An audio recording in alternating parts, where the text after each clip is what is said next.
Choque de guerreros. Midway. En el hermoso amanecer del jueves 4 de junio de 1942 en la isla de Midway, en el Pacífico. Dos grandes flotas, una japonesa y otra estadounidense, aguardaban expectantes en sus respectivas posiciones de ataque.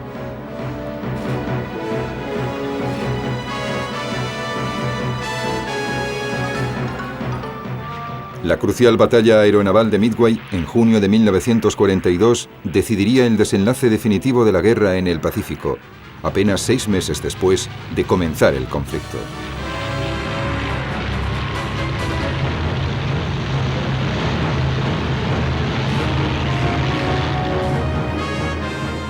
Midway también iba a comportar un drástico cambio en las tácticas a seguir en la guerra naval. A partir de entonces serían los portaaviones y no los acorazados los auténticos protagonistas de la guerra en el mar. Los comandantes de ambos bandos habían librado una batalla similar en el Mar del Coral un mes atrás. Los dos estaban absolutamente convencidos, antes de comenzar la guerra, de la superioridad de los portaaviones. La batalla de Midway situaría en un enfrentamiento cara a cara al almirante japonés Isoroku Yamamoto con el almirante estadounidense Chester Nimitz, en un duelo que pondría de manifiesto sus capacidades estratégicas.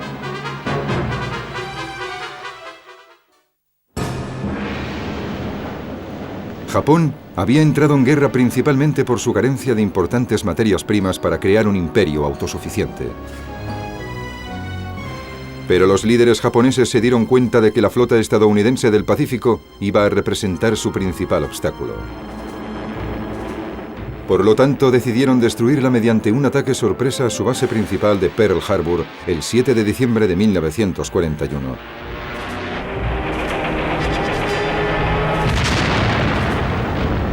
El ataque destruyó la flota anclada en Pearl Harbor, pero los japoneses no lograron hundir los portaaviones estadounidenses que ese día se hallaban en alta mar. Durante los meses siguientes, la maquinaria de guerra japonesa conquistó Malasia, las Antillas holandesas, las islas estadounidenses en el Pacífico y gran parte de las Filipinas. A finales de la primavera de 1942, los japoneses habían conseguido crear una esfera de coprosperidad en el sudeste asiático, como llamaban a su nuevo imperio.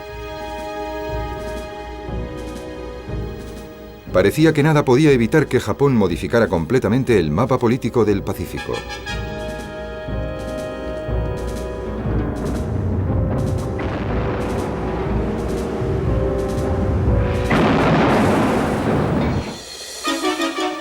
Los japoneses nunca planearon invadir Estados Unidos, pero sí deseaban debilitar su poder militar, para que no supusiera una amenaza para su nuevo imperio. Con ese objetivo en mente, el almirante Isoroku Yamamoto concibió en marzo de 1942 lo que esperaba fuera un plan decisivo. Su objetivo era la isla de Midway, último reducto estadounidense situado al oeste de Pearl Harbor. El comandante de la flota estadounidense del Pacífico, almirante Chester Nimitz, debía frustrar los planes de Yamamoto y eliminar la creciente amenaza japonesa sobre la costa occidental de Estados Unidos. Tanto Isoroku Yamamoto como Chester Nimitz tendrían que poner a prueba toda su destreza y experiencia naval en el violento enfrentamiento que les aguardaba.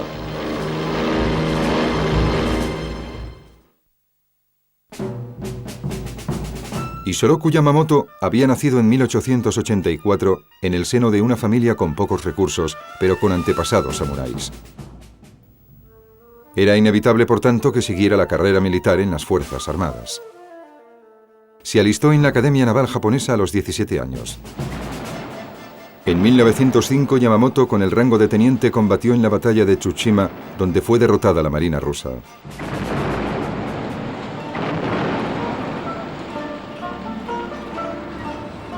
Durante la Primera Guerra Mundial, Japón fue aliado de Gran Bretaña y Yamamoto luchó en el mar durante la mayor parte del conflicto.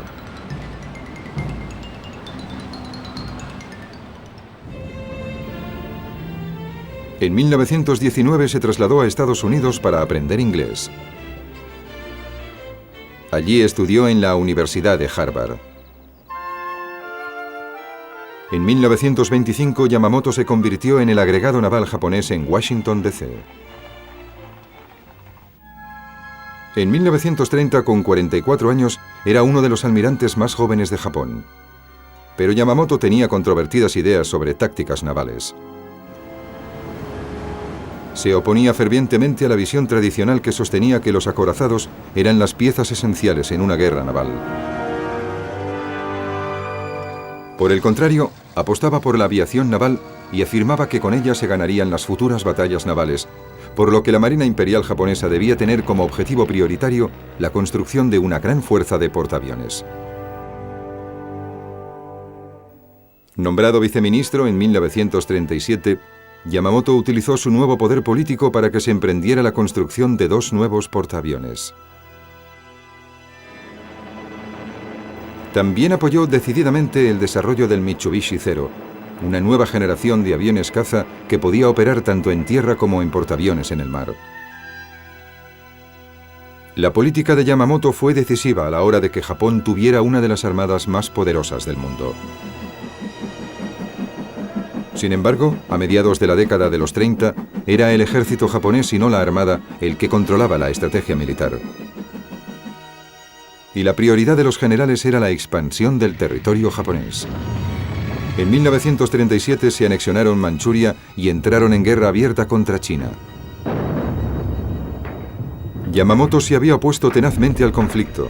Sabía que pondría en su contra a Gran Bretaña y a Estados Unidos y que el resultado podría ser una declaración de guerra a Japón. Durante el tiempo que había pasado en Estados Unidos, había observado el enorme poder industrial del país. Creía que cualquier conflicto prolongado significaría la derrota de Japón.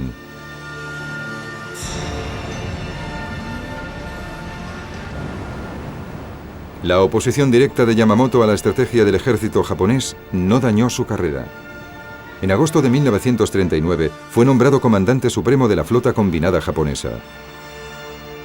Por dicho cargo, recibió la responsabilidad de planear el ataque sobre Pearl Harbor. Yamamoto pudo poner en práctica sus propias teorías sobre la guerra aeronaval. La utilización que hizo de los portaaviones y de los aviones de ataque contra la flota del Pacífico tuvo efectos devastadores y cogió a Estados Unidos totalmente por sorpresa. Su éxito en Pearl Harbor favoreció una rápida expansión de la flota de portaaviones. Empezó a desarrollar un plan para aniquilar la potencia estadounidense en el Pacífico. Pero Yamamoto tendría que enfrentarse a un almirante que estaba igual de decidido a hacer exactamente lo mismo con la flota japonesa. Nacido en Texas en 1885, Chester Nimitz creció en una familia de fuerte tradición pionera. A los 16 años se alistó en la Academia Naval Estadounidense de Annapolis, en Maryland, donde fue un alumno brillante. Nimitz se alistó en el novísimo servicio de submarinos tras servir en la flota del Pacífico en el lejano Oriente. En 1918 ostentaba el cargo de comandante y era uno de los oficiales con mayor experiencia en el servicio. Como oficial de carrera, Chester Nimitz regresó a la flota de superficie y fue comandante de varios navíos, incluyendo 2 cruceros durante las décadas de los 20 y 30. Durante esos años se convirtió en un partidario acérrimo de las operaciones navales y aéreas combinadas. Como Yamamoto, reconoció la creciente importancia de los portaaviones. El punto de vista de Nimitz se confirmó dramáticamente en el ataque japonés en Pearl Harbor. Inmediatamente después del ataque, el presidente Roosevelt le puso al mando de la flota estadounidense del Pacífico. Nimitz sabía que tenía una ardua tarea entre manos. No solo tenía que reconstruir la flota, sino que debía hacerlo en el menor tiempo posible, si Estados Unidos quería tener alguna posibilidad de detener la implacable expansión japonesa. Su ventaja principal consistía en que Yamamoto no había logrado destruir los portaaviones estadounidenses. Nimitz estaba decidido a convertirlos en los elementos principales de la nueva flota. También creía que el ataque era la mejor forma de defensa, por lo que estaba decidido a atacar a los japoneses en cuanto tuviera la menor oportunidad. Nimitz valoraba mucho la labor de la inteligencia militar que le permitiría decidir cuándo y dónde atacar.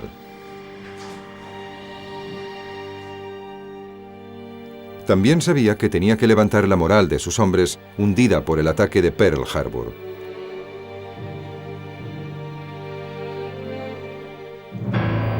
Nimitz no podía olvidar su pasado en los submarinos y escogió como su primer buque insignia el USS Grayling.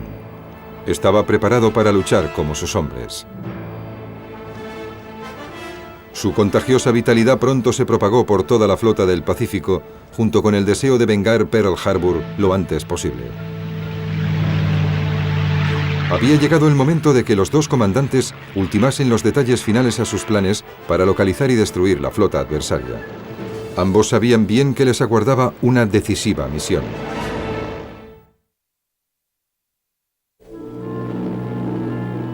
La isla de Midway, situada a unos 2000 kilómetros al oeste de Hawái, era un importante punto de observación en el Océano Pacífico.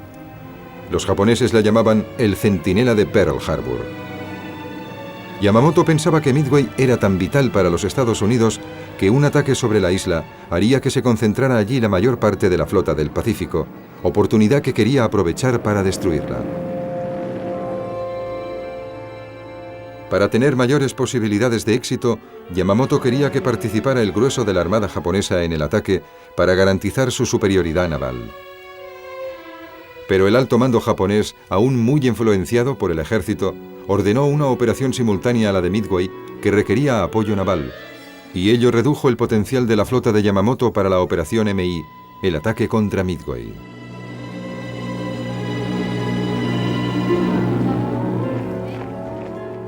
Las tropas japonesas ya se habían adueñado de las Antillas holandesas y de las Islas Solomon.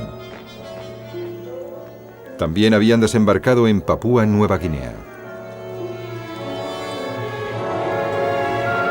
Ahora, el ejército japonés preparaba un plan basado en la conquista de la capital de Papúa, Port Moresby, una vía directa hacia Australia. Yamamoto cedió 3 de sus valiosísimos portaaviones para la operación y asegurar el apoyo aéreo en los desembarcos.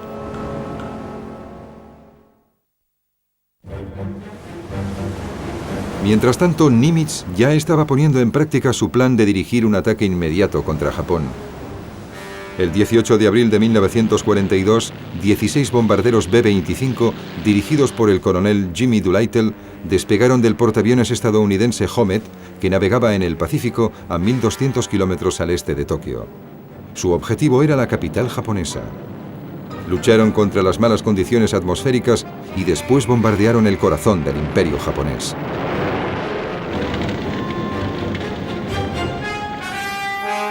Aunque los daños fueron de poca importancia, el impacto sobre la moral de los japoneses fue inmenso. Para Yamamoto, el ataque significó que Hirohito, su divino emperador, había sido amenazado personalmente. Yamamoto tomó la decisión de que esa humillación jamás volviera a producirse. Nimitz puso en juego sus fuentes de inteligencia militar acerca de la armada japonesa. Estados Unidos desarrolló una máquina secreta cuyo nombre en clave era Magic, que permitía descifrar los códigos militares japoneses. Esto permitió que Nimitz supiera con antelación los planes para capturar Port Moresby. Ordenó a un destacamento cuya fuerza principal eran los portaaviones Yorktown y Lexington que interceptara al grupo de asalto japonés en el Mar de Coral. El 4 de mayo de 1942, aviones estadounidenses atacaron a los navíos de guerra japoneses con efectos devastadores. Hundieron uno de sus portaaviones, dañaron gravemente al segundo y destruyeron la mayor parte de los aviones del tercero.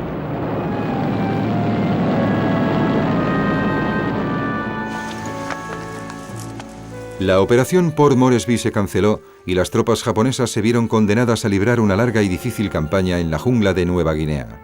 Además, Yamamoto perdió 3 de sus portaaviones para el ataque a Midway. Las fuerzas estadounidenses también habían sufrido importantes pérdidas. El Lexington había sido hundido y el Yorktown había recibido daños, pero por primera vez desde Pearl Harbor, los planes japoneses habían sido truncados. El ataque de Doolittle contra Tokio y la batalla del Mar de Coral habían causado daños leves a las fuerzas japonesas, pero afectó críticamente en el desarrollo de la futura estrategia de Yamamoto. Sin desanimarse, el alto mando japonés ordenó que la operación Midway prosiguiera. Se había programado para principios de junio. Pero los planes definitivos de Yamamoto para la operación MI se harían más complejos. La fuerza de Midway se había dividido ahora en 4 secciones. El elemento más importante era la fuerza de ataque del almirante Chuichi Nagumo, que recibió órdenes de llevar a cabo los primeros ataques aéreos contra Midway. La fuerza de Nagumo se había constituido a partir de los portaaviones, pero de estos solo quedaban 4, debido a la victoria estadounidense en la batalla del Mar de Coral. También contaba con 4 potentes acorazados de la fuerza principal, dirigidos por el propio Yamamoto.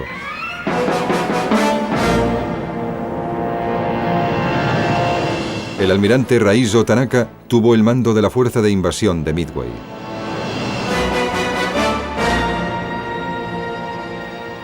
Estaba apoyado por el almirante Nobutake Kondo, con 2 acorazados, un portaaviones ligero, cruceros y destructores.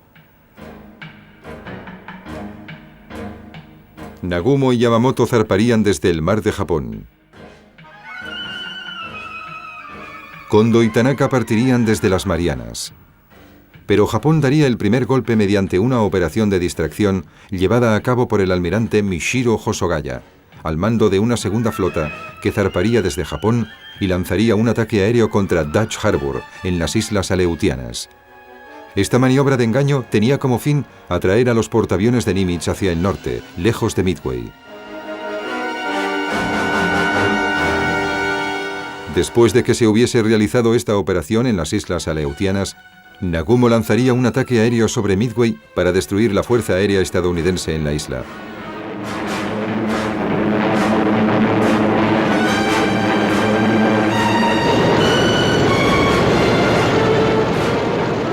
Los desembarcos se llevarían a cabo el 7 de junio de 1942, el día N, fecha en que Nagumo, Yamamoto y Kondo destruirían simultáneamente la flota del Pacífico de Nimitz, especialmente los portaaviones.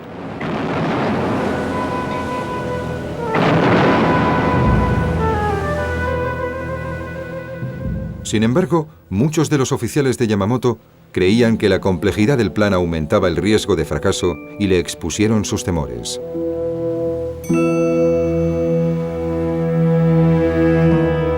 Pensaban que la operación debía retrasarse o incluso cancelarse. Yamamoto no quiso saber nada de ello e insistió en que dicha operación prosiguiera adelante sin retraso alguno. El servicio de inteligencia de Yamamoto no era fiable. Estaba convencido de que el portaaviones Yorktown había sido hundido en el Mar de Coral. En realidad, el Yorktown había logrado regresar a Pearl Harbor para ser reparado con urgencia.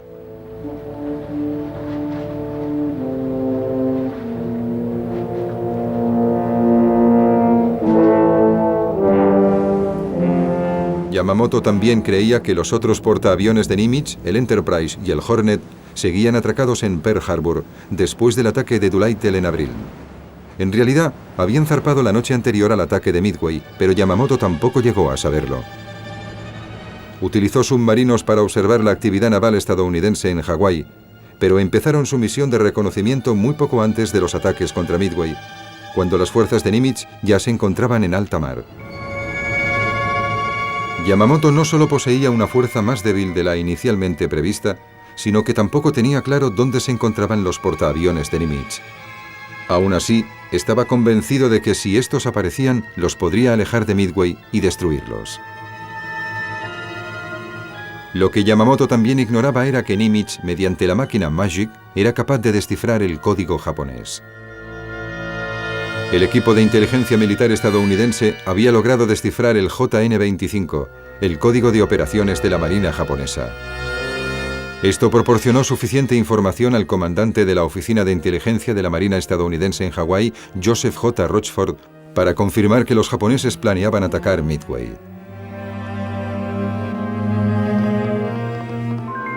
Desconocedor de esto, Yamamoto emitió una larga orden de operaciones a su flota el 20 de mayo, usando un código secreto que tenía 3 meses de antigüedad y que los criptógrafos estadounidenses conocían perfectamente. A finales de mayo, Nimitz sabía exactamente dónde y cuándo planeaba atacar Yamamoto.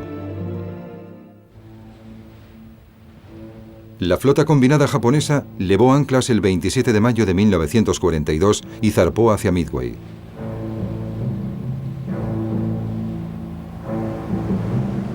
El trágico viaje de Yamamoto había comenzado. Nimitz empezó a desarrollar su propio plan. Era consciente de que su flota era menor que la de Yamamoto, pero Magic le otorgaba una destacada ventaja sobre su adversario. Ordenó a los portaaviones Enterprise y Hornet que levaran anclas y se dirigieran hacia Midway. Mientras tanto, el capitán del Yorktown había estimado que su portaaviones necesitaría 90 días para reparar los daños sufridos en la batalla del Mar de Coral. Nimitz le dio 72 horas. El Yorktown estuvo listo a tiempo. Nimitz les dijo a sus hombres que se arriesgaría a ignorar la maniobra de distracción de Yamamoto contra las Aleutianas. A principios de junio de 1942, la principal fuerza de ataque de Nimitz consistía en el Destacamento Especial 17, con el portaaviones Yorktown, dirigido por el contraalmirante Frank Fletcher, y el Destacamento Especial 16 del almirante Raymond Sprance, al mando de los portaaviones Hornet y Enterprise. Para el plan de Nimitz, la isla de Midway sería en sí misma una especie de cuarto portaaviones, imposible de hundir. Pero los defensores estadounidenses de Midway no sabían que recibirían el apoyo de estos destacamentos especiales y de los portaaviones. La seguridad y el secreto eran las claves esenciales del plan de Nimitz, y nada debía poner en peligro la presencia de los portaaviones que se desplegaban al noreste de Midway. Para aumentar la seguridad, también utilizó 16 submarinos como escudo defensivo. El principal objetivo de Nimitz eran sin duda los 4 portaaviones del almirante Chuichi Nagumo, que se aproximaban desde el noroeste. Dado el tamaño de la flota japonesa, Nimitz sabía que solo podría alcanzar la victoria si localizaba los portaaviones de Yamamoto y los atacaba primero.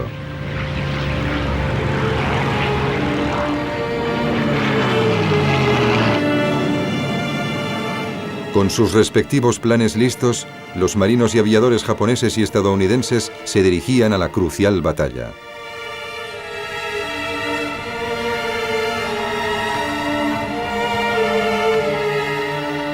Tanto Yamamoto como Nimitz sabían que la efectividad de sus respectivas estrategias dependía de la experiencia, la determinación y el ánimo de sus hombres.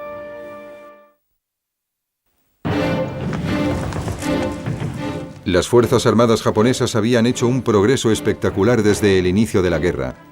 Habían humillado militarmente a Gran Bretaña y a sus colonias orientales, que al principio se habían llegado a burlar de la destreza militar japonesa.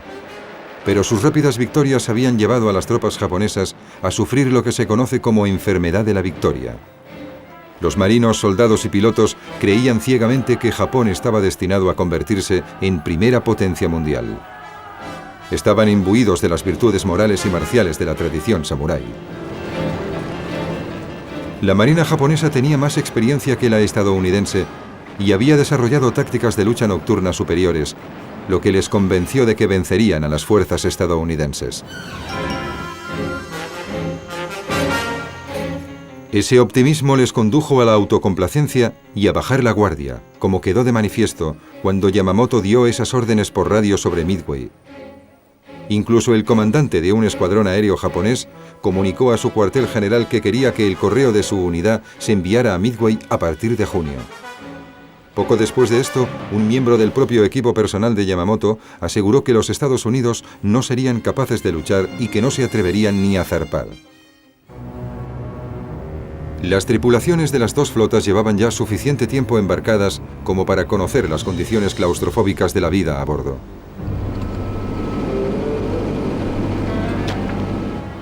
La rutina diaria era tediosa, pero físicamente muy exigente.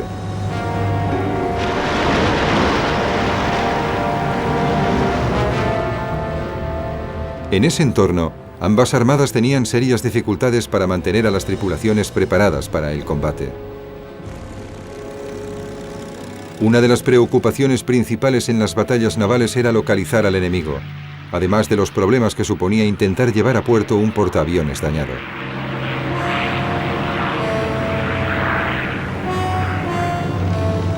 Los pilotos que se veían obligados a amerizar en el Pacífico tenían muy pocas posibilidades de sobrevivir, especialmente por la amenaza de los tiburones.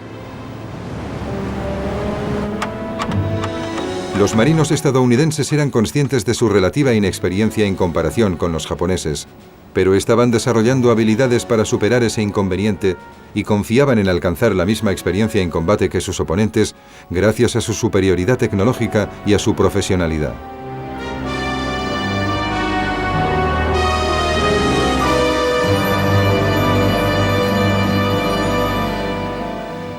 Los recientes acontecimientos en el Mar de Coral les mostró que los japoneses no eran invencibles.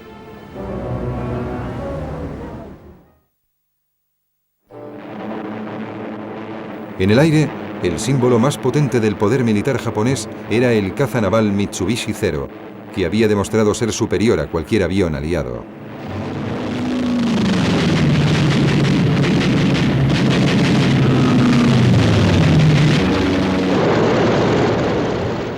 La superioridad de los Zero había facilitado a los bombarderos Ball y a los torpederos Kate atacar libremente los objetivos aliados en tierra y mar.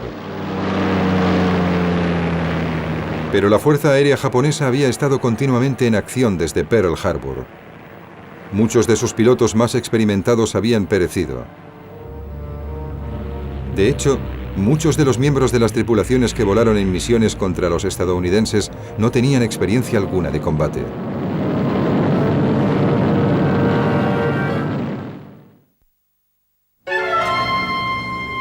Por otro lado, los estadounidenses confiaban en el caza de la Armada F-4F Wildcat para enfrentarse al Zero japonés. Aunque era más lento, más voluminoso y menos maniobrable que el Zero, el Wildcat era un avión duro que podía soportar muchos daños.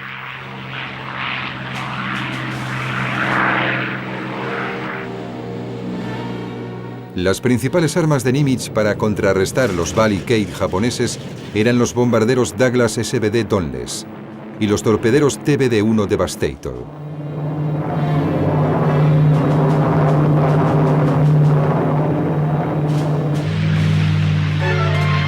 El Dauntless, aun siendo antiguo, era uno de los mejores bombarderos del momento. Pero el viejo Devastator ya estaba totalmente obsoleto en 1942 y pronto sería sustituido por un torpedero más moderno. Los más importantes en esta variedad de modelos de aviones de aquel entonces eran los hidroaviones de largo alcance PBI Catalina.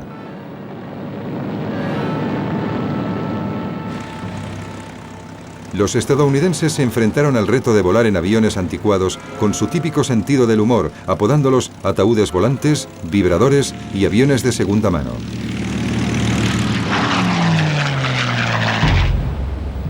Pero por encima de todo, los militares estadounidenses manifestaban un gran respeto por su comandante, Chester Nimitz.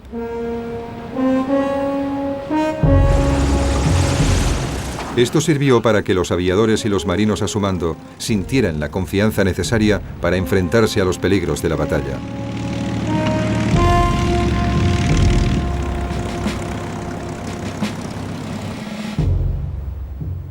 A medida que se acercaba el alba del 3 de junio, ambos bandos sabían que estaban a punto de tomar parte en un combate crucial.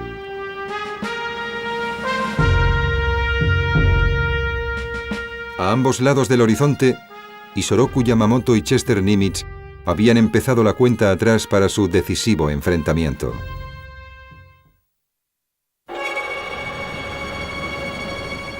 A primera hora del 3 de junio de 1942, la fuerza de ataque de Yamamoto se acercó a Midway. Yamamoto transmitió a sus hombres la señal que indicaba que el enemigo no conocía su presencia en la zona y que seguiría así hasta el primer ataque sobre la isla. Empezó la maniobra de distracción japonesa sobre las aleutianas, cuyo nombre en clave era AL, con el ataque contra Dutch Harbor. Pero solo lograron causar escasos daños antes de que la feroz resistencia estadounidense y la mala visibilidad provocaran una momentánea retirada japonesa.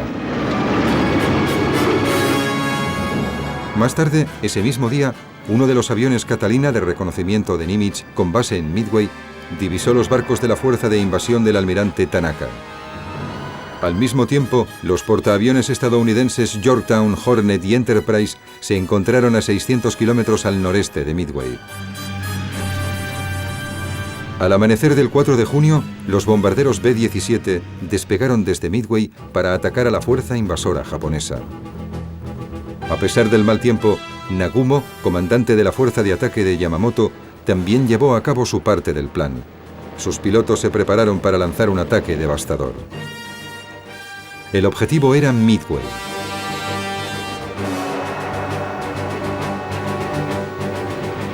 ...108 aviones tomaron parte en este ataque.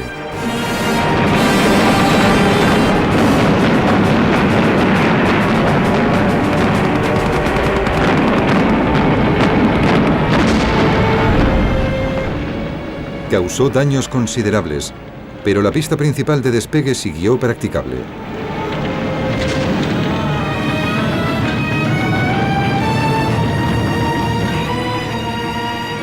Muchos aviones estadounidenses pudieron salvarse.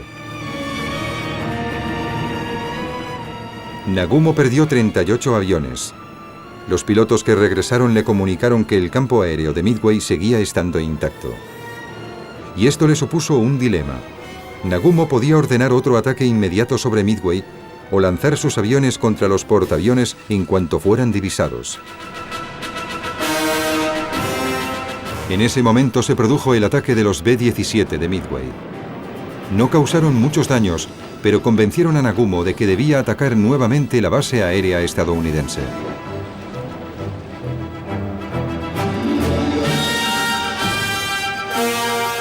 Sus aviones volvieron a ser cargados de bombas. Para entonces, los portaaviones estadounidenses conocían la posición de la fuerza de Nagumo. El comandante del Destacamento Especial 16 de Nimitz, el almirante Spranch, había inicialmente planeado acercarse antes de atacar a los portaaviones japoneses, pero decidió destruir los aviones de Nagumo mientras todavía seguían en la cubierta de los portaaviones. Spranch lanzó sus TBD Devastators, los obsoletos torpederos. Después despegaron sus bombarderos Donless. A las dos oleadas de Devastators de los portaaviones del Destacamento Especial 16 le siguió una tercera del Destacamento Especial 17 de Frank Fletcher. A las 10:05 de la mañana iniciaron una serie de heroicos pero infructuosos ataques sobre los portaaviones japoneses. 35 de los 41 TBD Devastators fueron derribados por los cazas Zero o por el fuego antiaéreo. 5 minutos después, Nagumo recibió al fin un detallado informe aéreo sobre la posición de los portaaviones estadounidenses. Inmediatamente canceló el segundo ataque sobre Midway y ordenó que sus aviones fueran de nuevo armados de torpedos para poder lanzarlos contra los portaaviones de Nimitz. A las 10:25 de la mañana, muchos de los aviones de ataque de Nagumo estaban listos para despegar. Parecía que la apuesta de Nimitz iba a fracasar. Los ataques iniciales de Yamamoto sobre Midway habían sido infructuosos. El primer ataque estadounidense con torpederos había sido repelido, y ahora los portaaviones de ambos bandos habían quedado expuestos. Yamamoto parecía estar al borde de un gran triunfo. En los siguientes minutos, Nagumo lanzaría sus aviones para destruir los portaaviones de Nimitz. El desenlace de la Guerra del Pacífico pendía ahora de un hilo. Todo dependía de los bombarderos de Nimitz.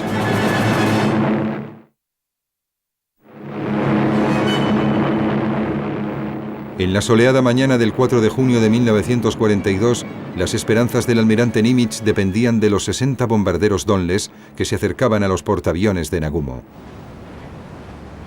Pronto quedó claro que el sacrificio de los pilotos de los torpederos americanos no había sido en vano. Primero, sus ataques habían obligado a los portaaviones japoneses a dividirse y a realizar maniobras evasivas, lo que retrasó el lanzamiento de la segunda oleada.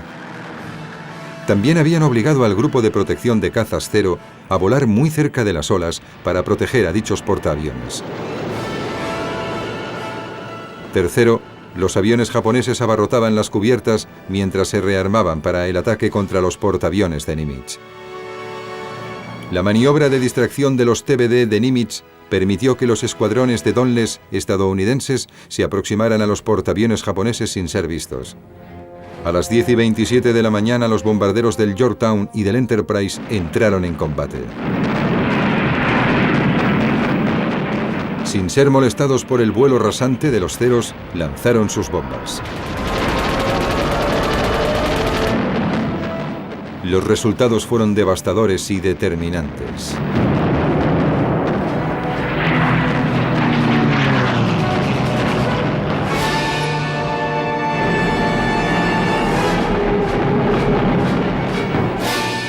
En apenas 4 minutos, los portaaviones Akagi, Soryu y Kaga habían sido alcanzados y dañados irremediablemente.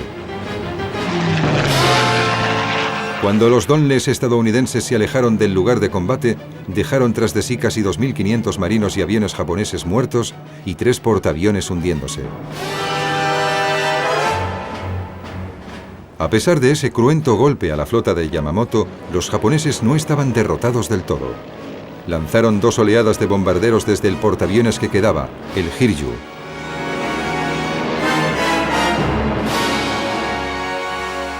Su objetivo eran los portaaviones estadounidenses. A pesar de la decidida defensa, algunos de los aparatos japoneses consiguieron esquivar el fuego antiaéreo.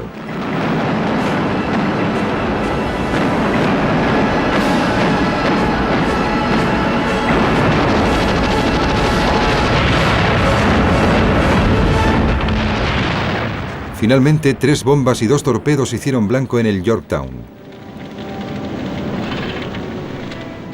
En apenas media hora, el portaaviones estadounidense había quedado inutilizado. Su tripulación luchó heroicamente para salvarlo y mantenerlo a flote a cualquier precio. El Hiryu se retiró hacia el noroeste. Como represalia, despegaron bombarderos del Hornet y del Enterprise.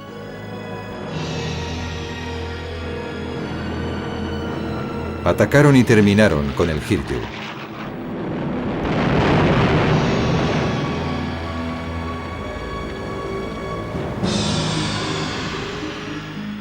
Sin conocer el desarrollo de estos acontecimientos, Yamamoto seguía decidido a enfrentarse a la flota estadounidense y ordenó a Nagumo que diese media vuelta y se preparase para un ataque nocturno. El almirante Raymond Spranz, comandante de la fuerza de portaaviones estadounidense, informó a Nimitz de que la batalla había concluido. La principal formación de la fuerza de ataque japonesa había quedado totalmente destruida. Al darse cuenta de que había perdido sus portaaviones, Yamamoto canceló el ataque sobre Midway y en las primeras horas del viernes 5 de junio ordenó a su flota que se retirara. El golpe final de Nimitz fue el hundimiento de 2 cruceros japoneses que estaban dañados tras haber colisionado. Hubo pocos supervivientes. El Yorktown, todavía a flote, fue hundido por un submarino japonés el 7 de junio.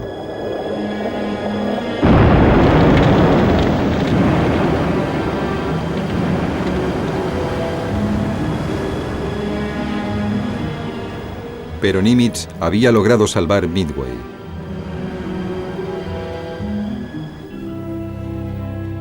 El alto mando japonés y Yamamoto sabían ahora que su plan para destruir la fuerza de portaaviones estadounidense había fracasado estrepitosamente. Contra todo pronóstico, los portaaviones de Nimitz habían vencido.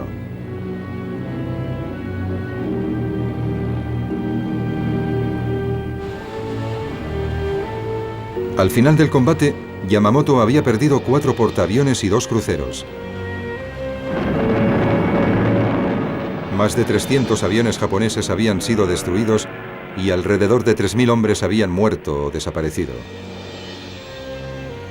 Nimitz había perdido por su parte un portaaviones y un destructor, casi 150 aviones y unos 300 hombres.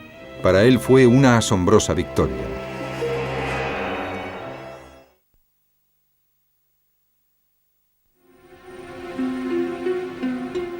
Yamamoto continuó dirigiendo las operaciones del Pacífico.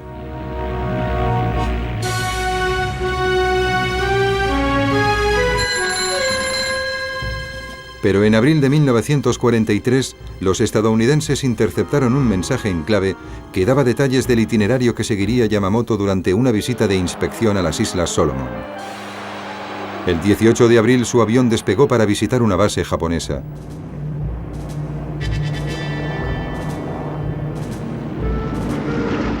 Fue derribado por unos P-38 estadounidenses sobre la jungla de Bougainville.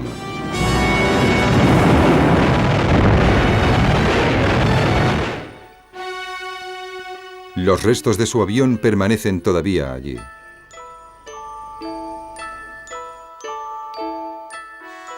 Las cenizas de Yamamoto volvieron a Japón, donde se celebró un funeral en su memoria. Para muchos japoneses, su muerte fue un presagio de la inminente derrota. Fue una trágica broma del destino que Yamamoto, que había intentado por 2 veces destruir el poder aeronaval estadounidense en el Pacífico, acabara siendo víctima de él.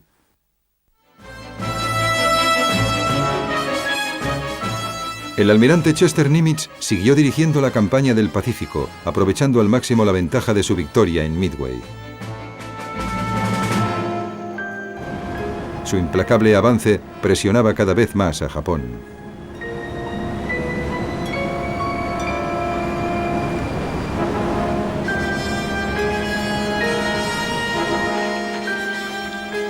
Al final de la guerra, Nimitz había hecho realidad la peor pesadilla de Yamamoto. El poder aeronaval estadounidense siguió creciendo y acabó estrangulando a Japón. Debido a su fundamental actuación en la Guerra del Pacífico, Chester Nimitz fue recompensado. Junto al general Douglas MacArthur, estampó su firma en el documento que formalizaba la rendición de Japón.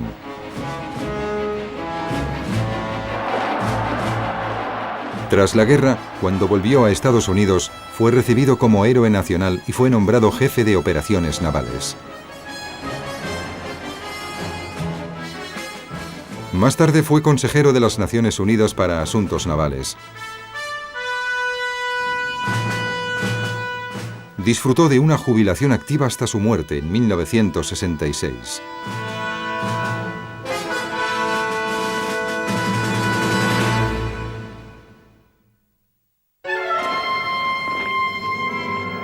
La batalla de Midway en junio de 1942 fue el punto de inflexión de la guerra en el Pacífico.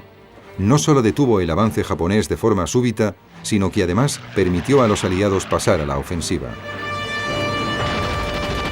A partir de ese momento, la derrota de Japón se volvió inevitable.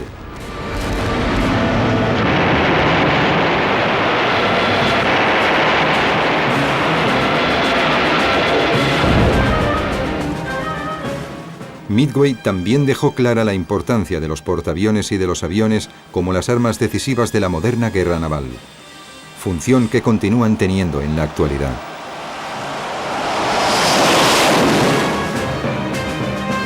Para el almirante Yamamoto, la batalla de Midway fue un enfrentamiento fatídico que condujo a la derrota definitiva de su país, pero para Chester Nimitz supuso un encuentro cara a cara victorioso y decisivo.